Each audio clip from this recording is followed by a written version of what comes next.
hermanos. Pueden abrir sus Biblias en Primera de Tesalonicenses capítulo 1. Vamos a interrumpir la serie expositiva del Evangelio según San Marcos. Hoy no solamente es una reunión especial porque celebramos la Santa Cena, sino que es nuestra primera reunión del año 2023.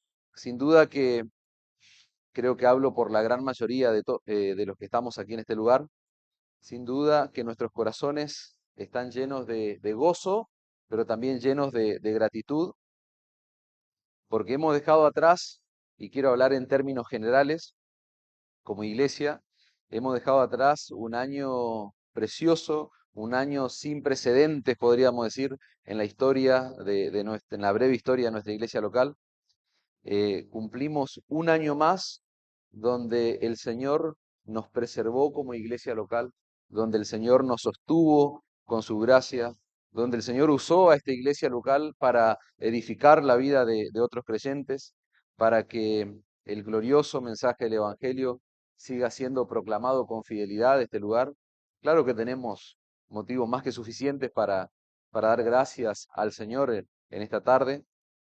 Y yo de manera especial quisiera dar gracias a Dios por cada uno de los miembros de esta iglesia local. La verdad que es un motivo de gratitud constante en mis oraciones, aquellos hombres y mujeres que fueron redimidos por Cristo y que están poniendo sus dones, sus recursos, sus capacidades en el servicio del pueblo de Dios aquí en este lugar, en esta iglesia local. Así que yo doy gracias a Dios por ustedes. Y tenemos por delante un año espectacular, me gusta verlo así, con los ojos de la fe, un gran año, lleno de desafíos seguramente, pero un año donde también yo estoy seguro que va a ser un año lleno de frutos que va a cosechar esta iglesia local y que van a redundar nada más y nada menos que en la gloria de nuestro buen Dios. Amén. ¿Están convencidos de eso? Un año fructífero. Algunas iglesias le ponen lema al año. Estos días hablaba con unos representantes de otras iglesias de acá y es una costumbre poner un lema del año específicamente. Nosotros no nos adherimos a ningún tipo de lema, sino que nos adherimos a lo que dice la palabra de Dios. Y ese va a ser el estandarte del sermón de esta tarde, de esta noche. Yo quisiera que a la luz de ese texto que ustedes han buscado, que hemos ya leído, Primera de Tesalonicenses capítulo 1, versículo 6 en adelante, ese texto, hermanos, nos va a ayudar a entender, nos va a ayudar a comprender lo que significa ser una iglesia verdaderamente fructífera. Ustedes afirmaron allí, asintieron cuando les decía que tenemos un año por delante donde vamos a cosechar frutos que van a redundar en la gloria de nuestro Señor Jesucristo. Este pasaje que nosotros vamos a meditar profundamente en esta tarde, como les repito la idea porque es el énfasis de todo el sermón. Es un pasaje, es un texto de la palabra de Dios que nos va a llevar a comprender de manera profunda, de manera clara, lo que verdaderamente es una iglesia fructífera, una iglesia que pueda ser de ejemplo para otras iglesias. Voy a usar mucho la palabra ejemplo, porque es de lo que nos habla nuestro texto. La iglesia allí en Tesalónica era una iglesia joven. Tal vez te sorprendería saber este dato, que es un dato de color, pero que va a darte un mayor entendimiento del texto de la Escritura. A mí me impactaba cuando estudié el pasaje, pero por otro lado me gustaba hacer esa suerte de comparación con esta iglesia local. La iglesia de Tesalónica era una iglesia joven, compuesta en su mayoría por nuevos creyentes. No había creyentes de años y años y años en el momento en que Pablo escribe esta carta. Sin embargo, nosotros vamos a ver que a esa iglesia joven, Pablo reconoce que ellos habían llegado a ser un ejemplo para todos los creyentes, dice el texto, de Macedonia y de Acaya.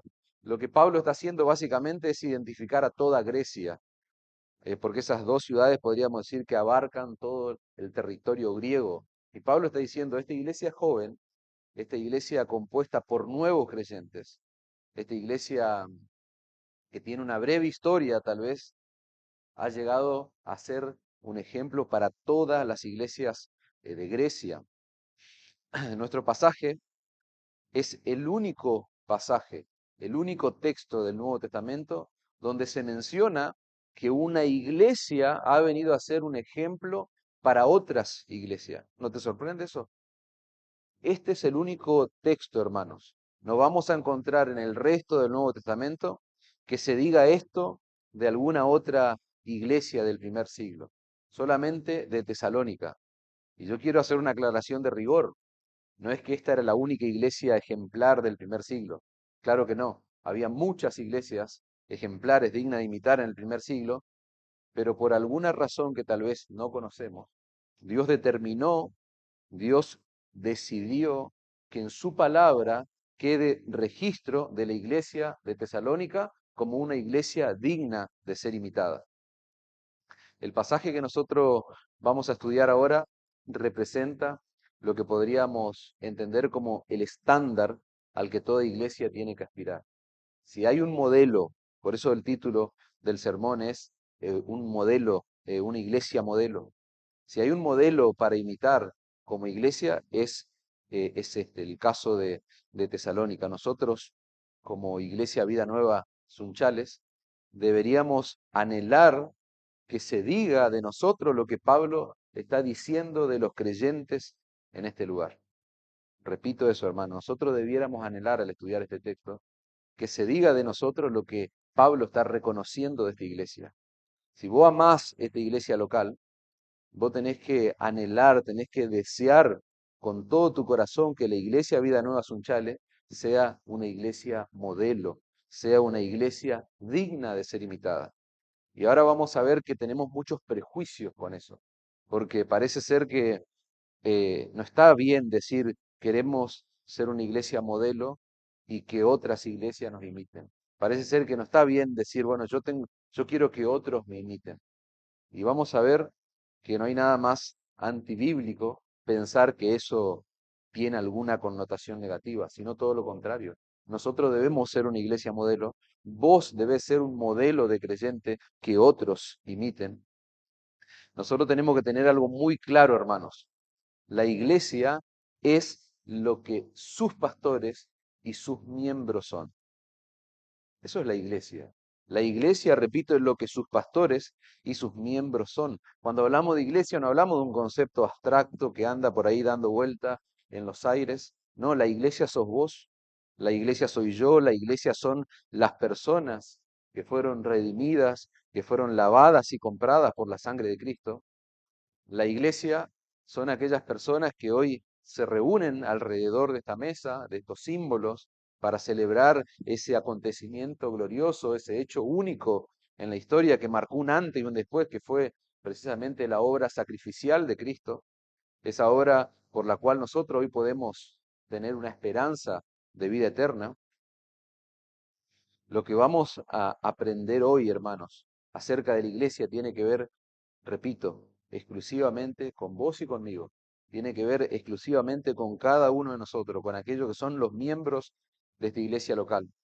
Este pasaje de la palabra de Dios nos va a ayudar a entender y a comprender cuáles son esas características que debe poseer una iglesia para llegar a ser un modelo digno de ser imitado. Si nosotros anhelamos ser un modelo de iglesia digno de ser imitado, bueno, acá está la respuesta, hermano. Así que vamos a leer rápidamente una vez más el texto, aprovechando que no es tan extenso.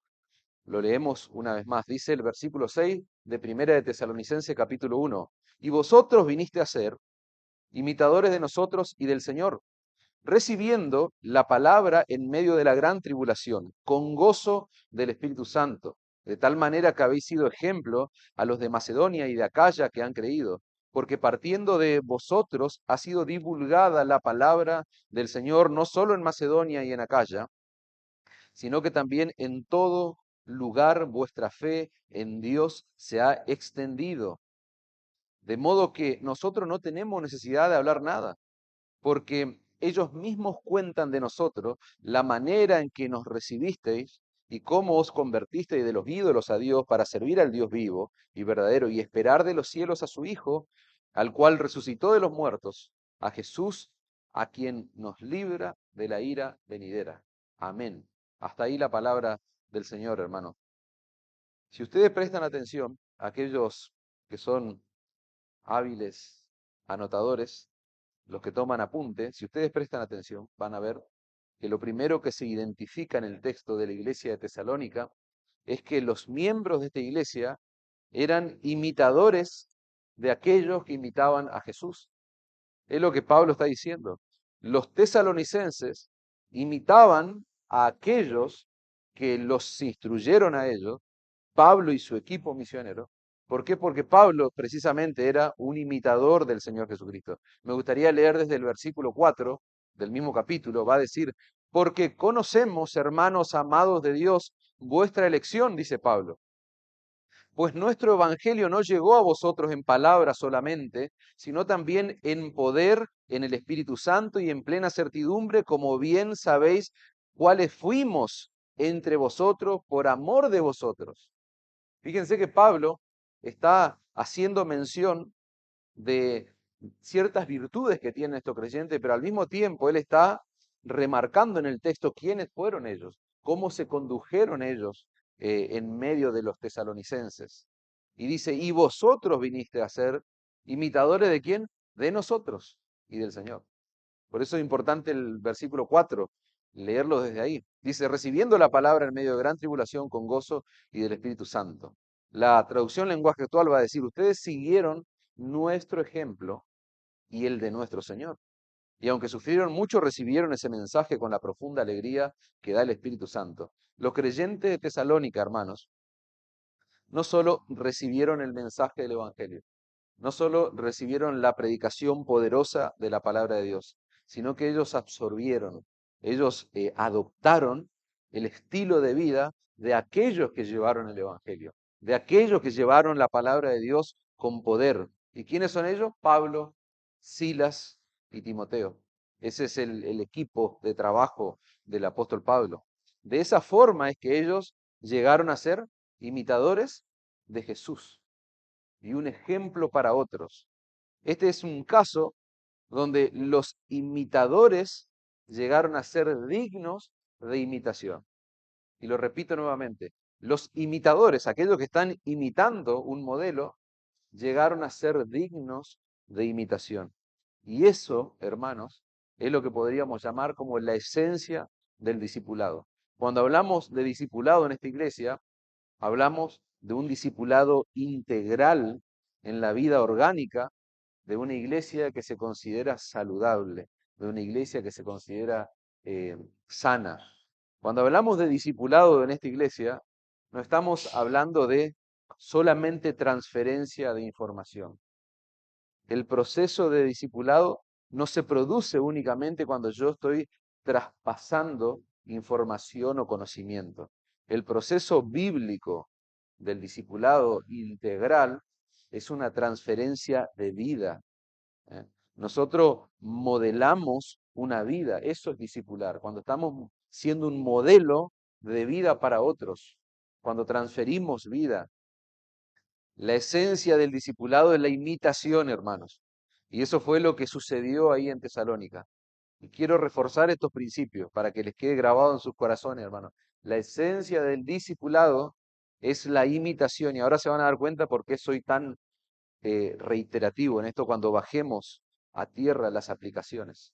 La esencia del discipulado es la imitación y eso fue lo que está ocurriendo allí en esta iglesia. Pablo les dice, ustedes vinieron a ser imitadores de nosotros y del Señor.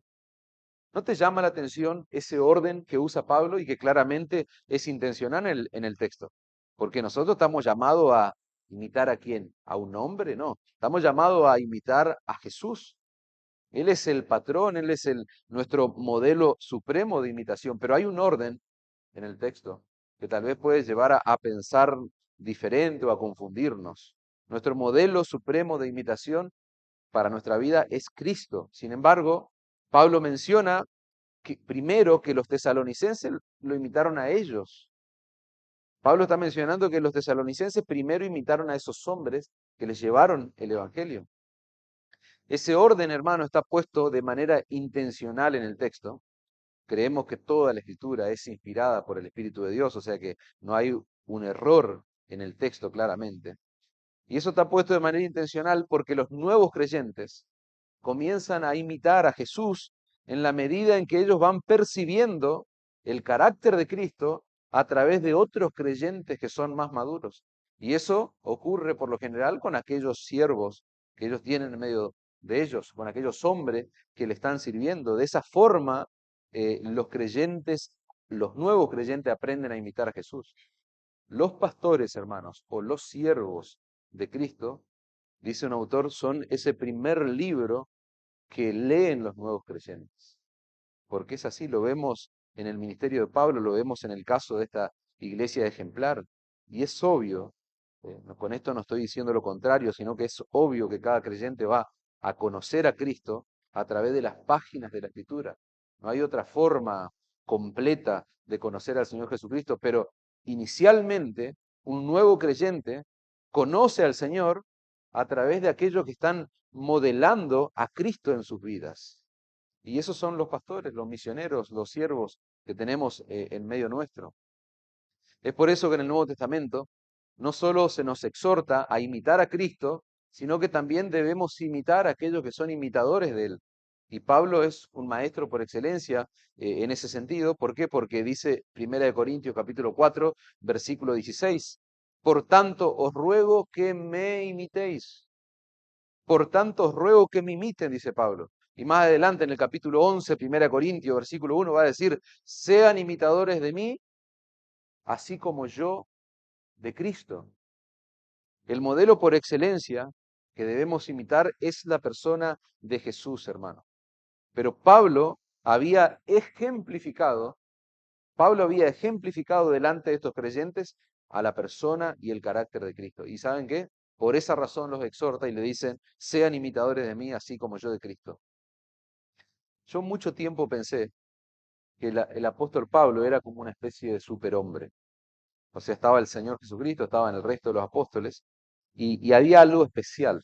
Cuando digo superhombre no lo estoy diciendo como exagerando algo, sino que de verdad yo pensaba que había algo especial en él, hasta que estudié la Escritura. Pero al principio, cuando uno ve este estándar, este modelo, uno en su humanidad cae en la cuenta de que probablemente el apóstol Pablo haya tenido, no sé, una unción especial, haya tenido algo especial sobre su vida, pero pensar así es un error. Y el estudio serio de la Escritura te saca todas esas incongruencias. ¿Por qué? Porque Pablo era un hombre sujeto a pasiones como las mías. Pablo era un hombre sujeto a pasiones como las tuyas. Él fue salvado por el mismo Salvador que yo, que me salvó a mí. Pablo fue salvado por el mismo Salvador que te salvó a vos si vos sos un creyente. Pablo fue regenerado por el mismo Espíritu que obró en mí y el mismo Espíritu que obró en vos. El pedido de Pablo es claro, hermano, y no es el de un superhombre, es el pedido de un hombre débil, de un hombre como nosotros. Y él dice, imítenme a mí porque yo soy un imitador de Jesús, porque yo me encuentro imitando a Jesús. Los pastores, hermanos, no solo enseñamos con nuestras palabras, nosotros enseñamos con nuestro ejemplo. Y eso es algo de lo cual debemos estar atentos y alertas todo el tiempo. Por eso hay pecados que son graves en la vida de cualquier creyente, mayormente en la vida de un pastor.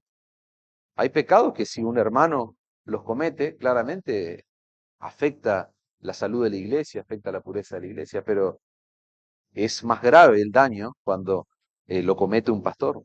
Por eso Pablo le dice a Timoteo en su primera carta, primera de Timoteo 4:12, ninguno tenga en poco tu juventud, dice.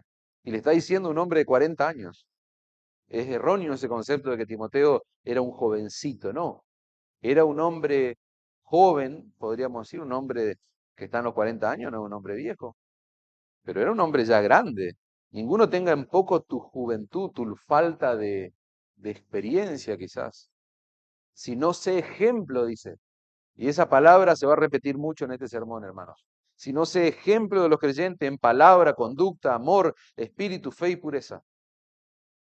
Cuando escribe la otra carta pastoral, va a decir Tito 2:6, exhorta a sí mismo a las jóvenes a que sean prudentes, presentándote tú en todo como ejemplo, le dice a Tito, de buenas obras, en la enseñanza, mostrando integridad, seriedad, palabra sana y irreprochable, de modo que el adversario se avergüence y no tenga nada malo que decir de vosotros.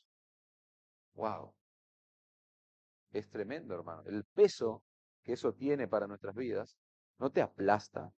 A mí me hace temblar, o sea, siento como que va descendiendo la palabra de Dios y me hace tan diminuto, tan pequeño, hermanos. Y yo quiero hacer una aclaración importante. Yo estoy hablando del pastor, estoy hablando de cartas pastorales, que Pablo está diciendo a Timoteo, sé ejemplo, le está diciendo a Tito, sé ejemplo. Y es contundente la palabra de Dios. Pero hay una aclaración que yo, para ser justo, yo tengo que hacerla, y es que esa responsabilidad no es exclusiva de los pastores, hermanos y hermanas. No es exclusiva de los pastores, esa es tu responsabilidad y es mi responsabilidad. Porque una iglesia es lo que son sus pastores y sus miembros. Si vos no estás seguro todavía de lo que te estoy diciendo, vamos a escuchar lo que dice la palabra de Dios. Pablo le va a escribir a los filipenses y curiosamente le va a decir en el capítulo 3, versículo 17, hermanos, sed imitadores de mí, y acá viene, y mirad a los que así se conducen según el ejemplo que tenéis en nosotros. Sed imitadores de mí, dice, y mirad, miren, imiten también a aquellos que se están conduciendo como nosotros. Los filipenses debían imitar a Pablo, hermano, pero también aquellos que estaban imitando a Pablo, como Pablo mismo estaba imitando a Jesús. Esa es la cadena de, podríamos ver, los eslabones de ese discipulado integral que ocurre en una iglesia sana, en una iglesia bíblica. Recuerden que la esencia del discipulado, ¿qué es? ¿Qué es? Imitación. La esencia del discipulado es imitación, hermano. Pablo le dice a Tito que él debe exhortar, fíjense, y acá nos vamos a detener un poquito y vamos a bajar un poco a tierra esto, por amor a las hermanas. Por amor a las hermanas vamos a bajar una aplicación para las damas de esta congregación. Pablo le va a decir a Tito que él debe exhortar a las hermanas más maduras de la iglesia para que sean maestras del bien y que enseñen a las mujeres más jóvenes.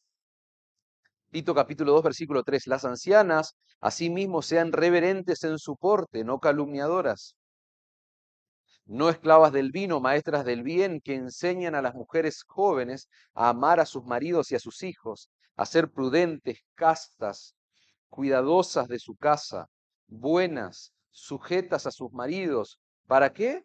Para que la palabra de Dios no sea blasfemada. Wow. Damas, si no se sienten ahora lo que yo sentí recién, estamos en un problema. Deben sentirse aplastadas por lo que está diciendo la palabra de Dios. La idea de la palabra enseñar en ese pasaje que Pablo escribe a Tito es enseñar no solo con palabras, sino con ejemplo.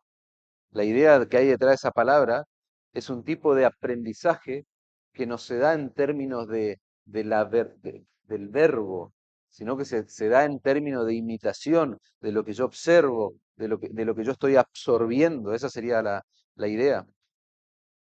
Las mujeres mayores de esta iglesia local, hermanas, una aplicación importante, están llamadas a ser maestras del bien que enseñen a las más jóvenes a amar a sus maridos y a sus hijos. Es lo que estamos aprendiendo de la palabra de Dios. Y claramente vemos que una marca distintiva de lo que es una iglesia modelo.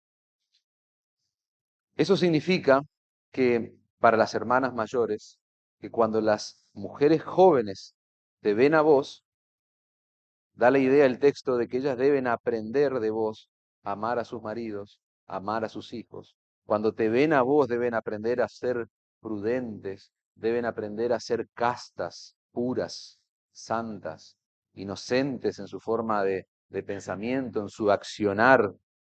Cuando te ven a vos, el texto dice que las mujeres jóvenes deben aprender a ser cuidadosas de sus casas, deben aprender a ser buenas con sus maridos, sujetas a sus maridos. Y esto es terrible porque el texto usa una palabra que es castas. Yo creo que, eh, a ver, voy a presuponer algo que no se debe hacer, porque uno no tiene que presuponer, pero permítanme hacer este simple ejercicio. Yo creo que muchos de los que estamos acá probablemente no sepamos dar la definición de lo que es ser casto o casta. Hoy en el ámbito político, gracias a un político de turno que se perfila para candidato de nuestro país, hemos aprendido la casta política. Y se habla de casta en estos días en términos, en la esfera política. Pero la palabra de Dios, cuando habla de casta, no se refiere a nada que tenga que ver con la política. Y eso es triste porque nosotros vivimos en una generación de creyentes. Hay mucha gente jóvenes probablemente que no tienen ni idea lo que es el concepto de castidad. Y yo quiero aclarar eso siguiendo la aplicación de este texto. El ser casto, hermanos, o el ser casta, que es lo que tienen que aprender las mujeres jóvenes de las mujeres más grandes, tiene que ver con mi comportamiento sexual, de eso habla la castidad, tiene que ver con ser dueñas de sí mismo. Está hablando de un control que la mujer joven debe tener. Cuando hablamos de castidad, hablamos de preservar la relación sexual para el ámbito matrimonial. Pero el acto sexual, hermanas, no es la única implicación que tiene la palabra castidad para nosotros como creyentes, sino que está ligado a todo aquello que tiene una connotación sexual o sensual.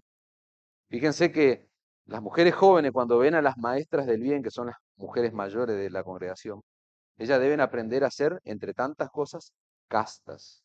Ellas deben ver mujeres que no están promoviendo nada que tenga que ver con una connotación sexual o sensual. Y siempre hablamos de que no podemos ligar este tipo de palabras al acto sexual netamente, porque sabemos que no hace falta cometer fornicación para pecar en términos de inmoralidad sexual. Y, y yo para bajar más a tierra, yo quiero bajarles una aplicación para entender la castidad en su amplio sentido de la palabra. Y cuando hablamos de iglesia modelo, hablamos de creyentes que son modelo, de mujeres que son modelo, que son dignas de imitar, que son ejemplo para la congregación. Y una pregunta que yo tengo acá es, cuando vos te preparás, no solo para venir a la iglesia, sino para mostrarte en el mundo, para moverte allí afuera y acá adentro. Cuando elegís tu ropa, por ejemplo, vos lo hacés pensando en que si todas y cada una de las hermanas de la iglesia se vistieran como vos te vestís, ellas estarían modelando la pureza y la santidad de nuestro Señor Jesucristo. Yo quiero llevar a ese lugar. Cuando vos te vestís, cuando vos vestís tu cuerpo, porque estamos hablando de castidad, no hablo de lo que vos podés hacer en el plano privado, sexualmente hablando, sino que veamos las implicaciones que tiene la palabra castidad. Digo, cuando vos vestís tu cuerpo, vos lo hacés pensando en que vos sos un ejemplo de otras mujeres que vienen detrás tuyo y que si esas mujeres te imitaran tal cual, porque ese es el trabajo que debemos hacer y ahora vamos a seguir enfatizando eso, si esas mujeres te imitan tal cual, estarían modelando lo que es la pureza, lo que es la integridad sexual, lo que es la santidad del Señor Jesucristo. Esto que yo les digo, hermanas, no es algo opcional, porque dice la Escritura, no el pastor de esta iglesia, que ustedes son maestras. Ustedes son maestras, dice la Escritura, pero deben ser maestras del bien, es lo que Pablo está diciendo. ¿Por qué esa distinción? Porque una maestra puede enseñar algo malo. O sea, no hay escape, no hay escapatoria, sos una maestra. Ahora, debes ser maestra del bien, no maestra del mal. ¿Por qué? Porque tu ejemplo le está enseñando a otras mujeres. Tu ejemplo le está enseñando a otras mujeres. Y esto que yo estoy diciendo, hermano, no solamente es aplicable para las mujeres mayores de la iglesia, esto es una aclaración importante. Es aplicable también para las mujeres jóvenes que deben estar aprendiendo de las mujeres mayores, pero esas mujeres jóvenes que están en un continuo aprendizaje de las mujeres mayores, al mismo tiempo, esas mujeres jóvenes están siendo de ejemplo para otras niñas, para otras jovencitas que tenemos en la iglesia. Este tipo de principio, hermano, es para todas las mujeres, cualquiera sea la edad, más allá de que el texto claramente está haciendo un énfasis puesto en las mujeres mayores que deben ser maestras del bien. Pero yo quiero llevarlo de manera más amplia y que nadie quede afuera. Todas las mujeres están involucradas en este principio, hermano. Y hablando de nuestra iglesia local, haciendo un ejercicio rápido, yo pensaba y digo, acá hay una mujer que se podría excluir de nuestra iglesia local, y esa mujer es Juli, que creo que es la más pequeña no tiene alguien detrás para que la esté observando. O sea, ¿se entiende el ejemplo? Eh, Se podría excluir a ella, pero después el resto de las mujeres, todas, no importa la edad, tienen a alguien detrás, a una mujer detrás suyo que la está observando. Lamentablemente, en las iglesias de nuestros días, y no me gustaría decir las iglesias de Cristo, porque, bueno, sería discutible y sería un término más filosófico si realmente la iglesia de Cristo puede ser permeada por la mundanalidad. Hay una clara advertencia en la palabra de Dios, o sea que tranquilamente podríamos decir que esta aplicación, y acá viene el punto, lamentablemente la iglesia de Cristo, vamos a decir así, ha sido invadida o permeada por el mundo en cuanto a la falta de modestia, en cuanto a no entender lo que es la castidad. Y eso es alarmante, hermanos. Es alarmante lo que se observa en muchas congregaciones. Y esto que yo estoy diciendo no tiene que ver con el legalismo, porque la Biblia dice claramente, hermanos y hermanas, que la mujer debe vestirse con pudor y modestia. Por eso la pregunta anterior que nos hacíamos toma gran relevancia práctica. Cuando vos te vestís, ¿sos consciente de que le estás enseñando a otras mujeres con el largo de tu ropa, con el escote de tu ropa, con lo ajustado de tu ropa, con lo modesta que vos te vestís, con la forma en cómo te cubrís? O sea, sos consciente de eso. Fíjate la relevancia práctica que tiene. ¿Y por qué enfatizo esto, hermano? Porque la escritura lo hace. La escritura lo hace y no solamente eso, sino que lo leímos recién en nuestro texto. En el texto sobre el cual nos detuvimos, dice, maestras del bien que enseñan a las mujeres jóvenes a amar a sus maridos y a sus hijos a ser prudentes, casta, cuidadosa de su casa, buena, sujeta a sus maridos. ¿Y qué más dice? Para que la palabra de Dios no sea blasfemada. No hay un énfasis puesto por mis ideas, no, es el énfasis puesto por la palabra de Dios, es algo serio, porque la palabra de Dios puede llegar a ser blasfemada, dice el apóstol Pablo, cuando en una iglesia las mujeres hablan muy lindo, hablan muy bonito, pero se visten y andan exactamente como las mujeres de allá afuera. Es lo que está diciendo la Escritura, y no como mujeres que le temen a Dios. Somos imitadores que deben ser dignos de ser imitados. Ese es el principio, hermano. Somos imitadores que deben ser dignos de ser imitados. Nosotros siempre estamos imitando a alguien y siendo ejemplo para otros. Eso es inevitable en la vida cristiana. Si vos querés salir de esa encrucijada, tenés que salir del cristianismo, tenés que salir de la vida en Cristo. En la vida cristiana, repito, siempre estamos imitando a alguien y siendo ejemplo para otros. La pregunta es, ¿a quién estás imitando vos? Este es el sermón de las preguntas, porque quiero bajar muchas aplicaciones. Entonces, para prepararnos, hermano, en el año que tenemos por delante, yo quiero que seamos una iglesia modelo. ¿Mm? ¿Ustedes también quieren eso? Bueno, trabajemos en estas cuestiones prácticas. ¿A quién estás imitando vos? Vos podrías pensar ahora mismo, en este momento, en este preciso lugar, en dos, tres o cuatro personas de esta iglesia a las cuales vos imitás. Yo quiero erradicar esa idea tonta de que está mal imitar a alguien. No, es lo que dice la Escritura, tenemos que imitarnos. Buenos ejemplos. ¿Por qué? Porque yo estoy imitando indefectiblemente a alguien y estoy siendo de ejemplo para otros, dijimos. Entonces, ¿podés pensar en dos o tres personas de esta iglesia a los cuales vos estás imitando? Todos nosotros somos personas imperfectas en este lugar. Qué novedad, ¿no? Qué iluminado que vino el pastor hoy. Todos somos personas imperfectas, hermano. No fuimos glorificados aún, pero todos somos pecadores perdonados por la gracia de Dios, pecadores redimidos, pero que estamos tratando de imitar a pesar de quiénes somos Tratamos de imitar a Jesús en nuestro diario vivir. Entonces no debiera ser un problema que vos encuentres en este lugar a alguien para imitar. ¿A quién estás imitando de este lugar conscientemente? Porque vos sabés que a pesar del pecado de ese hermano, a pesar de su pecado, esa persona o esas personas están imitando a Jesús. ¿Qué ejemplo vos le estás dando a otros, a los que están detrás tuyo? ¿Qué ejemplo le estás dando? ¿Sos un creyente al que los demás puedan imitar? ¿Sos un hombre al que los demás puedan imitar en carácter, en palabra, en conducta? ¿Sos una mujer a quien las otras mujeres pueden imitar? Porque ven que estás dependiendo del Espíritu Santo en todo en tu vida para ser un imitador de Cristo. Tal vez a vos te pasa como me pasaba a mí, que veía en el apóstol Pablo a alguien especial, o me veía a mí mismo como un desastre. ¿Y a quién voy a, yo ejemplo de qué puedo ser?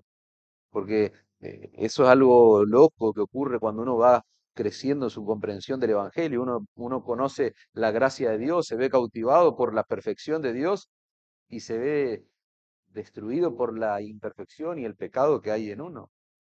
Tal vez vos pensás, ejemplo de qué puedo ser yo.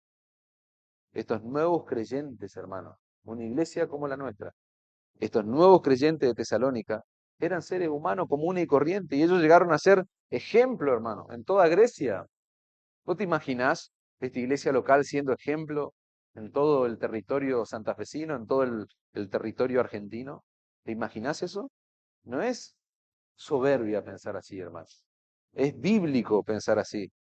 Nadie tiene excusa para no ser un ejemplo.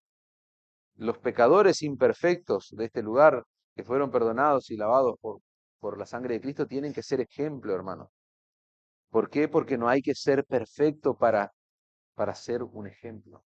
No hay que ser perfecto para ser un ejemplo.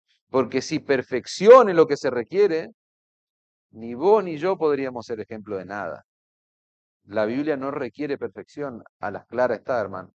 De hecho, y escuchen esta aplicación, hermanos. Una de las cosas que los creyentes debemos modelar en nuestro carácter es precisamente tener un espíritu enseñable cuando somos corregidos. Ser ejemplo no significa que nunca te van a corregir. Ser ejemplo no significa ser perfecto porque no se requiere perfección. Una de las cosas que yo debo modelar, repito, es tener un carácter, un espíritu enseñable cuando yo soy corregido. Los creyentes que son dignos de ser imitados también pecan y tienen que ser corregidos. Y ahí se ve realmente en la corrección de su pecado si son personas dignas de imitar. Se vuelven imitables cuando en medio de la corrección reaccionan correctamente, reaccionan piadosamente. Ese es un creyente digno de imitar. Los creyentes dignos de imitar cuando son convencidos de pecado, están modelando, y cuando son convencidos de pecado y reaccionan correctamente, están modelando una vida de arrepentimiento. Porque no estamos hablando de una vida llena de perfección, no, estamos hablando de una vida de arrepentimiento. Y la gente ve mi vida y puede decir, yo voy a imitar a esa persona, porque esa persona cuando peca se arrepiente. Esa persona cuando peca pide perdón. Esa persona no solamente se arrepiente para con Dios, sino que también se arrepiente para con otra persona cuando hay otro que sale lastimado. ¿Se dan cuenta? Así funciona. Eso es una iglesia orgánica. Eso es ser digno de ser imitado, no hay que ser perfecto. Y hacete este tipo de preguntas que son incisivas, son preguntas de aplicación para ver qué hay en nuestro corazón. ¿Soy un ejemplo para mi esposa? ¿Soy un ejemplo para mi esposo? ¿Soy un ejemplo para mis hijos?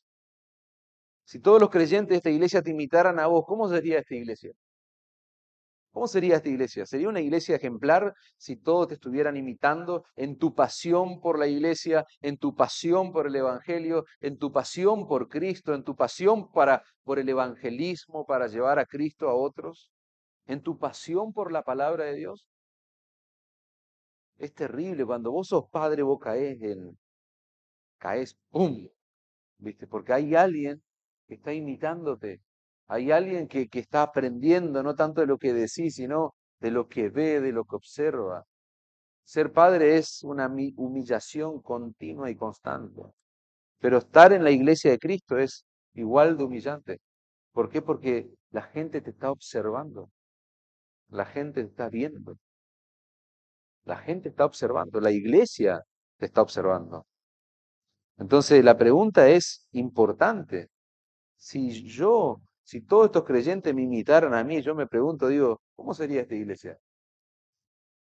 Volviendo a nuestro texto de Primera de Tesalonicenses, fíjense que Pablo es bien específico en las cosas que estos creyentes imitaron de los misioneros, que estos creyentes imitaron allí de Pablo mismo y de su equipo. Pablo va a mencionar, fíjense lo que menciona, en primer lugar, dice que ellos recibieron la palabra. Y eso tiene que ver con la forma en cómo ellos recibieron la palabra. Y vosotros viniste a ser imitadores de nosotros y del Señor, recibiendo la palabra en medio de gran tribulación con gozo del Espíritu Santo. Esa expresión recibir la palabra es mucho más que un simple conocimiento intelectual, que un simple conocimiento teológico. Recibir la palabra no es almacenar teología. Recibir la palabra es lisa y llanamente aceptarla tal como lo que la palabra es. ¿Y qué es la palabra? ¿Qué es la Biblia? Es la palabra inspirada por Dios. Así, lisa y llanamente. Es la Biblia, hermano, y ningún otro libro el que debe moldear nuestras creencias. Es la Biblia y ningún otro libro el que debe moldear nuestra cosmovisión de la vida, nuestra cosmovisión de las relaciones en la iglesia de Cristo, de nuestra cosmovisión del matrimonio, del lugar que nosotros ocupamos en este mundo. Es la Biblia lo que debe moldear todo eso, hermano. Es la Biblia lo que debe moldear tu conducta. Eso es recibir la palabra. Es tomarla tal cual es. Es la palabra inspirada por Dios, hermano. La Biblia es la palabra de Dios. Los tesalonicenses recibieron la palabra y Pablo lo va a volver a enfatizar en el capítulo 2 de Primera de Tesalonicenses. En el versículo 13 dice, por lo cual también nosotros sin cesar damos gracias a Dios de que cuando recibiste la palabra de Dios que oíste de nosotros, la recibiste no como palabra de hombre, no como palabra de hombre, sino según es en verdad. ¿Y qué es en verdad? Es la palabra de Dios, dice Pablo, la cual actúa en vosotros los creyentes. Y ese es el desafío que nosotros tenemos. O sea, el que se para acá y el que está ahí es sentado. El que se para acá tiene el desafío, el reto de no estar diciendo palabras de hombre o ideas de hombre, sino de comunicar con fidelidad la palabra de Dios. Y el que está sentado allí tiene la lucha allí en su corazón, en su mente, de entender, de escuchar la voz de Dios. Y no pretender que, no, eso es idea de este, es idea del pastor, es idea del predicador. No, hermano. Recibir la palabra es una característica fundamental de creyentes modelo, de una iglesia modelo. Estos creyentes en Tesalónica aprendieron de Pablo y de su equipo de trabajo, su equipo misionero, a ser imitadores de Jesús en la importancia suprema que Jesús le daba a la Escritura. Ellos vieron a Pablo y a sus hombres y entendieron por ese ejemplo la importancia que el Señor Jesucristo le daba a la palabra de Dios. Jesús le dio, hermano, a las Sagradas Escrituras un lugar preponderante, un lugar supremamente importante en su vida terrenal. Cuando el Señor Jesucristo es tentado por Satanás, ¿qué usó él? Su poder lo destruyó ahí a Satanás, se fue volando para otro lado. No, usó la palabra de Dios ¿para qué? Para contrarrestar los ataques del mismo Satanás. Escrito está. Sí, pero escrito está también que Dios dice esto. Y el diablo ahí, qué ingenuo, queriendo derrocar al Señor, queriendo tumbar al Señor. Escrito está, decía el Señor. En la mente de nuestro glorioso Señor y Salvador Jesucristo era imposible, hermano, pensar que las escrituras pudieran ser quebrantadas. Si está escrito, no hay nada más que hablar, Satanás. Escrito está. O como Pablo va a decir allí en Romanos, sea Dios veraz y todo hombre mentiroso. Nosotros no vivimos en base a opiniones, hermano. No vivimos en base a psicología. Por eso, lo que debe ocurrir en el púlpito de una iglesia que es modelo, de una iglesia que es digna de imitar, es que se proclame la palabra de Dios. No se proclame filosofía, no se proclame psicología, no se proclame ninguna de las pavadas que hoy se proclaman desde el púlpito. No, sea Dios veraz y todo hombre mentiroso. Todo hombre mentiroso, hermano. Juan 4:34, miren la importancia suprema que el Señor le daba a la palabra de Dios. El Señor le va a decir a sus discípulos, mi comida es que haga la voluntad del que me envió y que acabe su obra. El Hijo de Dios encarnado, hermano, tomaba seriamente la palabra de Dios. Y ese es el ejemplo que ellos vieron de Pablo y su equipo de trabajo. Eso es el ejemplo que los tesalonicenses vieron. Juan 5:30, porque no busco mi voluntad, dice el Señor, sino la voluntad del que me envió, la del Padre.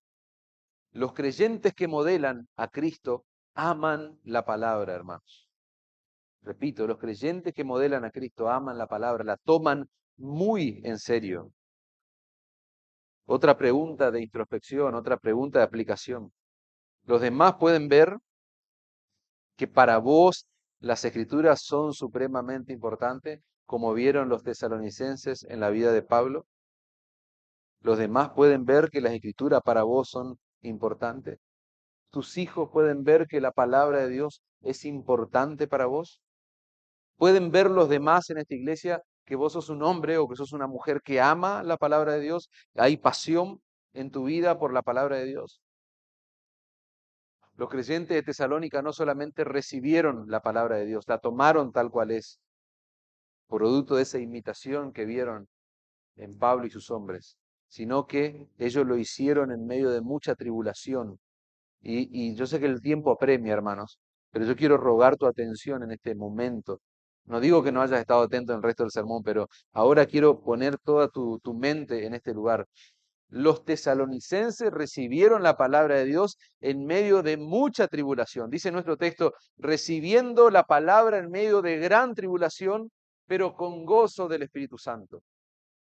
Ellos aprendieron, dijimos, de Pablo, de Silas y de Timoteo, a ser imitadores de Jesús, no solamente en el uso de la palabra, en la importancia de la palabra, sino en el sufrimiento que trae consigo amar la palabra de Dios, vivir conforme a la palabra de Dios, vivir conforme a la voluntad de Dios. Repito, hermano, esta gente aprendió de Pablo, de Silas y de Timoteo, aprendieron por imitación de Cristo el sufrimiento que trae hacer la voluntad de Dios, hermano. Y si vos no estás convencido de eso, no lo vamos a leer ahora, pero vos tenés que apuntar allí. Andate a Hechos, capítulo 16 y capítulo 17, donde se narra cómo fue la extensión del Evangelio fuera de los umbrales de Jerusalén. En Hechos se puede ver el alto precio que el apóstol Pablo y su equipo tuvieron que pagar por predicar la palabra de Dios en un ambiente hostil, hermanos. ¿Y saben qué? La escritura es clara en mostrarnos que los tesalonicenses sabían eso. Los tesalonicenses vieron eso, habían visto eso. Pablo estaba preso junto con Silas en la cárcel de Filipo. ¿Y saben lo que dice el texto de la escritura? ¿Qué hacían ellos? Estaban cantando himnos al Señor. ¿Vas entendiendo el ejemplo que tenían los tesalonicenses delante de ellos? Los creyentes en Tesalónica aprendieron de Pablo y de su equipo misionero lo que era sufrir por Cristo, hermanos. Lo que era sufrir por Cristo. Y yo digo, quiero tu atención en este lugar, porque no quiero que seas indiferente a estas verdades en este mundo cómodo en el que nosotros estamos, en esta iglesia cómoda en la que nosotros estamos, que no estamos sufriendo por Cristo. Pero ahora vas a ver la implicación que esto tiene para tu vida. Repito, esta gente recibió la palabra, pero también, esta gente también estaban imitando lo que era sufrir por la voluntad del Señor. Lo aprendieron de Pablo. Ellos recibieron la palabra, ellos abrazaron el Evangelio con todo su corazón en medio del aire acondicionado y una ciudad tan linda como Sunchales. No, hermano, en medio de una severa persecución. Y el texto nos muestra, 1 Tesalonicenses 2:14, porque vosotros, hermanos, viniste a ser imitadores de las iglesias de Dios en Cristo Jesús que están en Judea, pues habéis padecido los de vuestra propia nación las mismas cosas que ellos padecieron de los judíos, los cuales mataron al Señor Jesús y a sus propios profetas, y a nosotros nos expulsaron, y no agradan a Dios, y se oponen a todos los hombres, impidiéndonos hablar a los gentiles para que se salven. Así colman ellos siempre la medida de sus pecados, pues vino sobre ellos la ira hasta extremo. ¿Vos ves lo que está diciendo Pablo? Que los tesalonicenses imitaron a las iglesias de Dios en Cristo. Y quiero hablar, y quiero abrir un paréntesis, después sigo hablando del sufrimiento. Hay algo que yo quiero destacar en este texto, hermano. La iglesia modelo, la iglesia de Tesalónica, la iglesia ejemplar, la iglesia digna de imitar, según las palabras de Pablo, ¿qué era lo que estaba haciendo en realidad? Estaba imitando a las iglesias de Dios en Cristo que estaban en Judea. O sea que esa iglesia tan ejemplar estaba imitando a otra. ¿Estaba haciendo algo extraordinario? No, estaba copiando. ¿Y por qué hago este detalle? Todavía no cierro el paréntesis. Porque no hay nada más inmaduro, hermano. No hay nada más antibíblico, no hay nada más imprudente que quejarse de esta forma. Ah, ustedes hacen eso porque le copian a tal o cual iglesia. Eso es inmaduro y lo he escuchado de creyentes. Ah, no, pero ¿por qué hay que copiar o por qué hay que imitar? Ustedes hacen lo que hacen tal o cual iglesia. Si la iglesia tal, hermano, o la iglesia cual, lo que sea, es una iglesia bíblica, centrada en la escritura, es una iglesia saludable para el alma de la gente, entonces esa iglesia es digna de ser imitada. Esa iglesia debe ser copiada. Nosotros no vamos a inventar la pólvora. Las iglesias reformadas no inventan la pólvora. No estamos para inventar cosas nuevas, ya está todo inventado, pero somos reformados, no estamos adheriendo a años de historia del cristianismo. Entonces, lo más probable es que nos encontremos trabajando para ser una iglesia modelo, digna de imitación, una iglesia ejemplar, que a su vez está haciendo lo que hacían los tesalonicenses, imitando a la iglesia de Dios en Cristo Jesús, que están en Judea. ¿Se dan cuenta? Por eso no hay nada más inmaduro que quejarse como creyente de esa forma. Cierro el paréntesis, hermano. El texto no solo dice que los tesalonicenses imitaron a las iglesias judeas, sino que sufrieron como estas iglesias. Pablo, Sila y Timoteo los expulsaron, dice el texto de Tesalónica.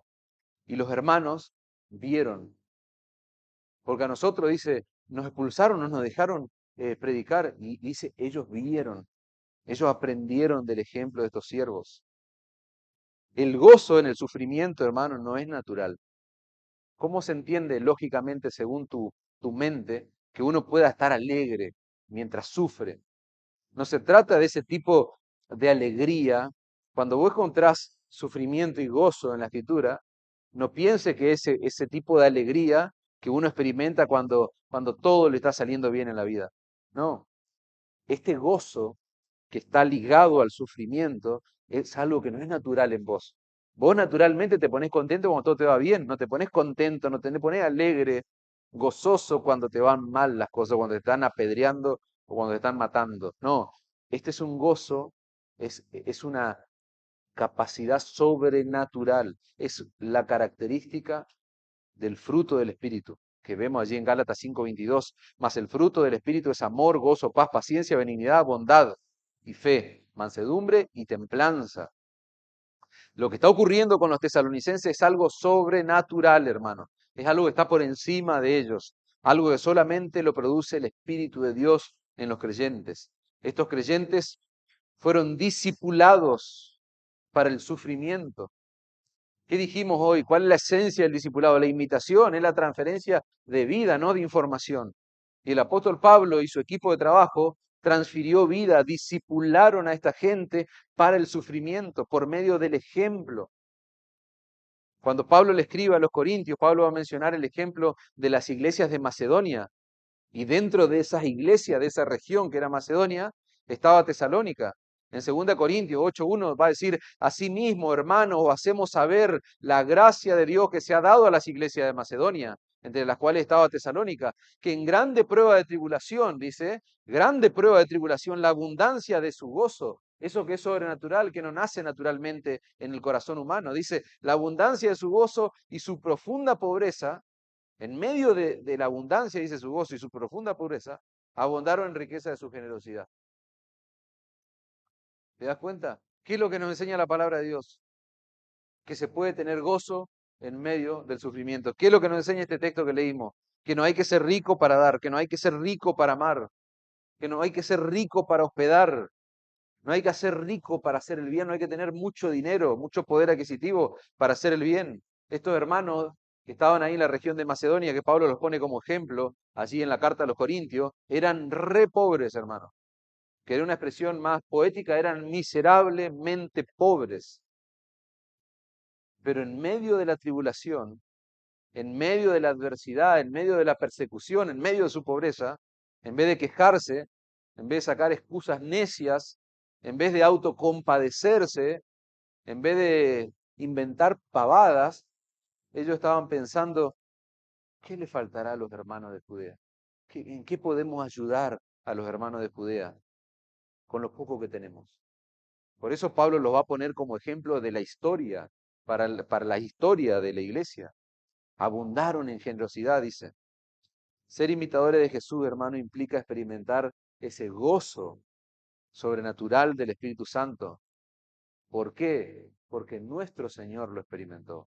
Él experimentó gozo. Él fue rodeado de óleo de alegría, va a decir un salmo. Y vos te imaginás a Jesús, un tipo malhumorado, un tipo quejoso, para hacer la obra que le fue encomendada. ¿Vos te imaginás poniendo excusas? No. ¿Sabés cómo tenés que imaginártelo a Jesús? Como dice la Escritura, puesto los ojos en Jesús, dice. Hebreo 12:2. ¿Por qué tengo que poner mis ojos en Cristo? Porque Él es el autor y consumador de la fe, dice, el cual por el gozo puesto delante de Él, ¿qué dice? Que fue, hubo un gozo puesto delante de Él. ¿Y qué terminó? ¿Celebrando y cantando canciones? No, dice, sufrió la cruz. Gozo, sufrimiento, cruz. El gozo puesto delante de Él, sufrió la cruz, menospreciando lo propio, y se sentó a la diestra del trono de Dios. Cristo experimentó gozo en medio del sufrimiento, hermano. Y los apóstoles aprendieron eso de Jesús. El libro de Hechos nos dice que los apóstoles fueron encarcelados por predicar la palabra de Dios en una sinagoga. Hechos 5:40, llamando, dice, estas autoridades a los apóstoles, después de azotarlos, les intimaron que no hablasen en el nombre de Jesús y los pusieron en libertad. Y ellos salieron de la presencia del concilio gozosos de haber sido, esto te humilla, hermanos, gozosos de haber sido tenidos por dignos de padecer afrenta por causa del nombre. ¿Cómo se explica eso? A ver, que estos tenían gozo en su corazón por ser, dice, haber sido tenidos por digno de padecer afrenta por causa del nombre de Cristo. Y todos los días en el templo y por las casas no cesaban de enseñar y de predicar a Jesucristo. Están locos esta gente, porque los dejaron libre con la condición de que ellos no sigan predicando. Los azotaron y les dieron libertad y le dijeron no sigan, no continúen. Pero ellos sintieron gozo por haber sido azotados y por sufrir por la causa de Cristo. ¿Y qué dice el texto? Todos los días en el templo y por la casa no cesaban, es decir, continuamente estaban enseñando y predicando a Jesucristo. ¿Había un problema psicológico tal vez? ¿Ellos tal vez tenían un problema neurológico que anulaba el dolor, la sensibilidad al dolor? No, hermano. No era ni problema neurológico, ni unción especial, ni nada de esas cosas que nos podamos imaginar o que yo me imaginaba antes de Pablo. No eran masoquistas, hermanos. No les gustaba sufrir. A ellos les dolían los golpes, al igual que te duelen a vos, al igual que me duelen a mí. Ellos se gozaban, hermanos. Ellos se gozaban en poder mostrar a los ojos del mundo que Cristo era precioso para ellos, que Cristo era valioso para ellos. Y por la causa de Cristo ellos iban a padecer, iban a sufrir lo que tengan que sufrir, porque valía la pena. Vale la pena sufrir por Cristo. Es lo que nos dicen los apóstoles. Y yo quiero que grabes esto en tu corazón. Sufrir por la causa de Cristo es una oportunidad que Dios le da a algunos creyentes para mostrarle al mundo y aún a otros creyentes que Jesús es tan precioso que vale la pena sufrir por Él. Lo repito, hermanos, sufrir por la causa de Cristo. Esto es para los creyentes como nosotros, que no sufrimos grandes pesares por el Evangelio. Sufrir por la causa de Cristo es una oportunidad que Dios le da a algunos creyentes para mostrarle al mundo entero y aún a los mismos creyentes de la iglesia del Señor que Jesús es tan precioso que vale la pena sufrir por Él. Esto me pone en perspectiva, hermano, porque mientras nosotros estamos acá, gozosos, celebrando el fin de año como anoche, gozándonos de la comunión, gozándonos en nuestras charlas, hay otros hermanos que están sufriendo por la causa de Cristo. Y a mí me pone en perspectiva porque esos hermanos están teniendo una oportunidad única, gloriosa, para mostrar al mundo y para mostrarme a mí que estoy acá, que Jesús es precioso, que Jesús es valioso. Por eso ellos tienen el poder y la gracia para soportar padecimientos que yo, por la gracia de Dios, no los tengo. Y hasta me dudaría en mi oración de decir, Señor, ¿cómo reaccionaría yo frente a los azotes, frente a la persecución, frente a la adversidad? Estamos modelando delante de otros lo que implica recibir la palabra de Dios en medio de mucha tribulación, con el gozo del Espíritu Santo. Estamos imitando conscientemente a los creyentes de la Escritura, a los creyentes de nuestra era. El texto sigue, hermanos, pero tenemos poco tiempo. Versículo 7. Fíjense que la iglesia de Tesalónica era una iglesia que propagaba el Evangelio. Primera de Tesalonicenses 1:7 dice, de tal manera que habéis sido ejemplo a todos los de Macedonia, de Acaya, que han creído, porque partiendo vosotros, de vosotros, ha sido divulgada la palabra del Señor. La Biblia de las Américas va a decir, la palabra del Señor ha resonado, no solo en Macedonia y Acaya, sino que también en todo lugar vuestra fe en Dios se ha extendido, de modo que nosotros no tenemos necesidad de hablar nada. La palabra griega que se traduce como resonar o divulgar, en nuestra traducción, puede ser traducida como retumbar muy intensamente, da la idea de algo que está retumbando intensamente, da la idea de una explosión que puede ser oída en un radio muy extenso. Y según algunos estudiosos del texto griego, dicen que esta palabra que está allí, la palabra griega de nuestro pasaje, tiene una íntima, una estrecha relación con otra palabra griega que a nuestro idioma se traduce como eco. Fíjense, esa es la idea, todos sabemos lo que es un eco. El eco es ese sonido que se replica y que se amplifica al chocar con otros objetos. Y eso fue lo que sucedió con el mensaje del Evangelio cuando llegó a Tesalónica. Estos creyentes se convirtieron en una caja de resonancia, dice un autor. De tal manera que la palabra del Señor no solo llegó a toda Grecia, Macedonia, Acaya, sino que Pablo dice por todas partes, al punto que no tenemos necesidad de hablar nada. Es como que Pablo iba a un lugar, se presentaba a un lugar y quería hablar de los hermanos de Tesalónica, quería contar, y la gente en ese lugar le decía, ya conocemos la historia, ya sabemos. Ya sabemos el ejemplo de Tesalónica. Esa es la idea. Fue un eco, fue algo conocido en toda la región. La ciudad de Tesalónica, hermano, tenemos ahí unos minutitos rápidamente. La ciudad de Tesalónica llegó a ser la capital de Macedonia durante el Imperio Romano. Era una región tan grande, Macedonia, y Tesalónica se fue denominada como la capital de esa región. Estaba en un lugar muy estratégico porque estaba situada en uno de los mejores puertos de Grecia. Y había una ruta que se llamaba la Vía Ignacia, una carretera, podríamos decir, que era una de las rutas más importantes del Imperio Romano. ¿Por qué? ¿Por qué la importancia de Tesalónica? Por la capacidad accesible que tenía. Era accesible por tierra, era accesible por mar, era un lugar clave allí en la región. ¿Y saben lo que hicieron los tesalonicenses? Aprovecharon esa ventaja. Los tesalonicenses aprovecharon esa virtud que ellos tenían estratégicamente. Todo el que pasaba por Tesalónica para vender su mercancía, ya sea por mar o por tierra, escuchaba el Evangelio de parte de los tesalonicenses. Ellos proclamaban el mensaje del Evangelio. Estos creyentes no paraban de predicar la palabra, hermanos. Pero ¿saben qué era lo curioso? Lo curioso es que ellos estaban siendo perseguidos. Ellos estaban atravesando una severa persecución. Era en medio de mucha persecución que ellos no paraban de predicar la Escritura, no paraban de predicar el Evangelio. Y yo quiero preguntarte a vos en esta tarde, ¿qué sería lo más natural en nuestra mente, en nuestro entendimiento de las cosas? ¿Qué sería lo más natural donde hay circunstancias, donde hay creyentes que están sufriendo por el Evangelio? ¿Qué sería lo más común? Prudencia. No, tenemos que ser prudentes. Vamos a ser prudentes, vamos a dejar de predicar hasta que la persecución se calme, hasta que las aguas se calmen. Eso sería el pensamiento típico nuestro, ¿no? De gente que está en este rincón del mundo. Pero los tesalonicenses, gracias al Señor, no pensaron así.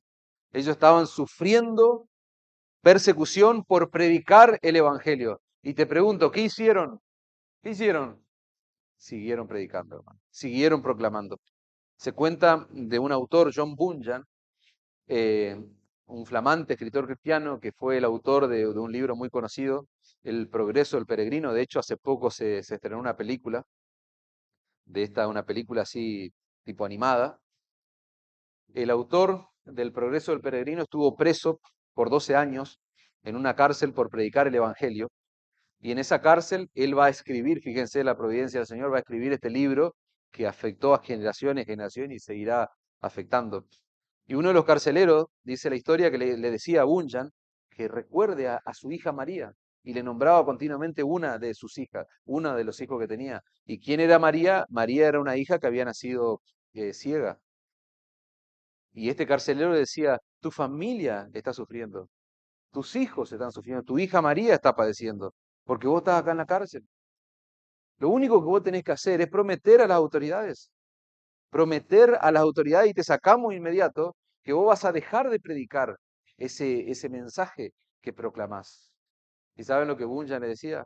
Si me sacan de este lugar, voy a seguir predicando. Y así estuvo 12 años preso.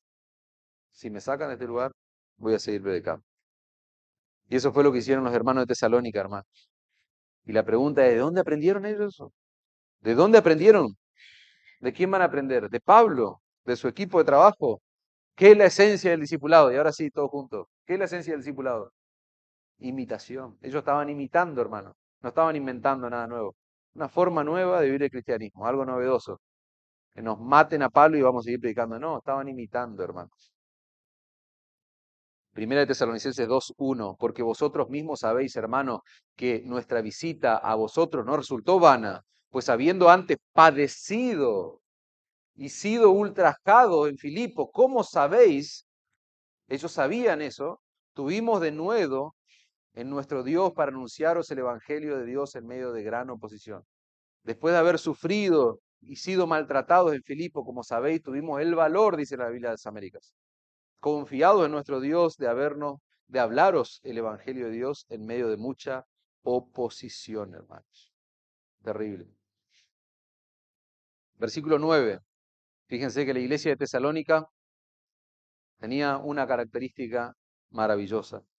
Era una iglesia leal, tenía una lealtad incuestionable, irrevocable. ¿A quién? Al único Dios vivo y verdadero. Versículo 9, porque ellos mismos cuentan de nosotros la manera en que nos recibiste y cómo os convertiste de los ídolos a Dios para servir al Dios vivo y verdadero. Ese pasaje, hermanos, versículo 9, es uno de los textos del Nuevo Testamento que describe de una manera clara, preciosa, lo que es la conversión. La palabra que usa allí, convertisteis, que sería la palabra conversión para nosotros, es una palabra que significa revertir una dirección. Es un cambio de rumbo. Es cuando vos te das cuenta que estás yendo por el camino equivocado y ¿qué haces? Un giro de 180 grados y tomás la ruta correcta. Eso es convertirse. Eso es lo que ocurrió con esta gente. Pablo describe la conversión en nuestro texto. Fíjense cómo va a ser descrita la conversión de los tesalonicenses. Dice, ellos se volvieron de los ídolos a Dios. Durante toda su vida, esta gente, estos tesalonicenses, habían confiado y se habían refugiado en sus ídolos. Yo no sé si todos lo saben, pero en el primer siglo, hermanos, los ídolos dominaban todos los aspectos de la vida social y política del imperio greco-romano. Los ídolos eran predominantes en la cultura. Eso significaba que volverse de los ídolos a Dios, de los ídolos a Dios, era un cambio radical que afectaba la vida de la persona. A vos te cuesta segundo leer ese texto. Se convirtieron y volvieron de los ídolos a Dios. Pero vos tenés que saber lo que implica eso. Lo que implica volverse de los ídolos a Dios en el primer siglo, en Tesalónica. Abandonar la idolatría para adorar al único Dios vivo y verdadero era una terrible ofensa para tus amigos no cristianos. Esta gente tenía un círculo de relaciones, tenía amistades, y para esos amigos, abandonar los ídolos y volverse a Dios era una ofensa. Ellos se sentían ofendidos, ellos se sentían resentidos en su corazón, traicionados por vos. Cuando un creyente abandonaba los ídolos para adorar a Cristo, los miembros no cristianos de su familia veían eso como una negativa para mantener todas las tradiciones ancestrales que esa familia venía teniendo. Y para esa familia era una falta horrible. Para esa familia era una falta de preocupación por las responsabilidades familiares que esta familia a lo largo de los años ha tenido. Había reuniones, por ejemplo, que se hacían, reuniones familiares, comidas, que se hacían en honor a un ídolo en particular, a uno de los dioses que ellos adoraban. ¿Y qué hacían los creyentes de esa familia? Comenzaban a rechazar esas invitaciones, comenzaban a rechazar esas reuniones, porque ellos se habían convertido genuinamente de los ídolos a Dios. ¿Y saben de qué eran acusados? De traicionar a su propia familia. Eran acusados de ser traidores. Socialmente hablando, hermano, se creía en esa sociedad, en esa comunidad, que la paz ciudadana, que el éxito del campo, de la agricultura, el no tener que sufrir catástrofes en esa región, eran cosas que estaban bajo el control de toda la diversidad de dioses que ellos tenían. Tenían un dios para cada cosa. Y esos dioses, esos ídolos, mantenían todo bajo control, todo de manera estable. Entonces, abandonar los ídolos era una afrenta para ese tipo de sociedades. ¿Por qué? Porque esa gente, ¿a qué conclusión llegaban? Estos se están convirtiendo a ese Dios vivo y verdadero que se proclama en el Evangelio, están abandonando nuestros ídolos, nuestros dioses, y nuestros dioses se van a enojar. Porque el Dios que controla las catástrofes se va a enojar, el Dios que controla la prosperidad del campo, el Dios que controla. Entonces, socialmente era algo terrible lo que estaba ocurriendo. Vos tomás dimensión de lo que es la verdadera conversión de la cual Pablo está hablando y el impacto que esto tenía en la vida de esos creyentes de Tesalónica. ¿Se entiende por qué ellos estaban atravesando una severa persecución? Estos creyentes entendieron, hermano, que era imposible servir al único Dios vivo y verdadero sin que haya un abandono de ídolos. Y pudiéramos estar un sermón más hablando de eso, hermano. Nadie puede pretender tener a Cristo en su vida en medio de muchos altares. No, hermanos. Seguir a Cristo significa seguir a Cristo y a nadie más. A nadie más. Cristo no comparte altares en el trono de tu corazón. Seguir a Cristo significa algo tan simple, pero tan profundo como seguir pura y exclusivamente a Cristo. Por último, hermanos, ya para ir cerrando, la iglesia de Tesalónica, los miembros de esta iglesia ejemplar, estaban viviendo en la espera del glorioso regreso de nuestro Señor y Salvador Jesucristo. Dice el verso 9, para servir al Dios vivo y verdadero, dejaron los ídolos, se volvieron a Dios, y dice, y esperar de los cielos, ¿a quién? A su Hijo, al cual resucitó de los muertos, a Jesús, quien nos libra de la ira venidera. Los creyentes de Tesalónica aprendieron, hermanos, de Pablo, del apóstol Pablo y de sus hombres, a ver la vida presente a través del lente que nos aguarda cuando Cristo regrese en gloria, hermanos. Repito, los creyentes de Tesalónica aprendieron de Pablo a ver la vida presente a través del lente de lo que nos aguarda cuando Cristo regrese en gloria. Es un tema que se repite en toda la carta. Esa esperanza es parte esencial de la gloriosa salvación que nosotros disfrutamos en Cristo, hermanos. Los tesalonicenses se convirtieron de los ídolos, dijimos, a Dios para esperar de los cielos al Hijo de Dios, aquel que vino a este mundo a entregar su vida en sacrificio, que luego fue resucitado, que ascendió a los cielos y que prometió volver a buscar a su pueblo. Cuando alguien se convierte genuinamente a Cristo, al fin de cuentas, hermanos, lo que está ocurriendo es que esa persona se convierte para esperar a Jesús. En eso consiste esencialmente la verdadera conversión. Yo me convierto de mis ídolos a Dios para esperar a Cristo. Esa es mi esperanza. Allí está puesto todo mi futuro. El verdadero creyente vive a la espera del regreso de su Señor, hermanos. Nosotros vivimos con la esperanza puesta en el regreso de Jesús. ¿Y quién es Jesús? Aquel que vivió una vida de perfecta obediencia al Padre, murió en una cruz y dejó satisfecha la justicia de Dios por nosotros. Resucitó para la gloria de Dios y por esa razón es para nosotros un poderoso y perfecto Salvador que nos libró, dice el texto, de la ira venidera de Dios. ¿Y qué es la ira venidera de Dios? Es la justa indignación de Dios en contra del pecado, que lo lleva a castigar al pecador. Dios es perfectamente justo, hermanos, perfectamente santo. Cristo tuvo que morir en la cruz del Calvario para absorber, dice Pablo, la ira de Dios que nosotros merecíamos por causa de nuestros pecados. Por eso Pablo dice que Jesús nos libra de la ira venidera. Y ese Jesús que nos libra de la ira venidera es el que va a volver por segunda vez. Y es el que estos hermanos estaban esperando. Conclusión, hermanos. Vimos 4 características de una iglesia digna de imitar.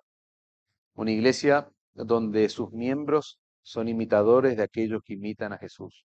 Una iglesia que propaga el Evangelio, dijimos. Una iglesia que es leal a Dios, no a los ídolos. Una iglesia que vive a la espera del glorioso regreso de Cristo. Y la pregunta final, ¿estas características están en nosotros? Estas características. Porque una iglesia, dijimos antes, es lo que sus pastores y sus miembros son.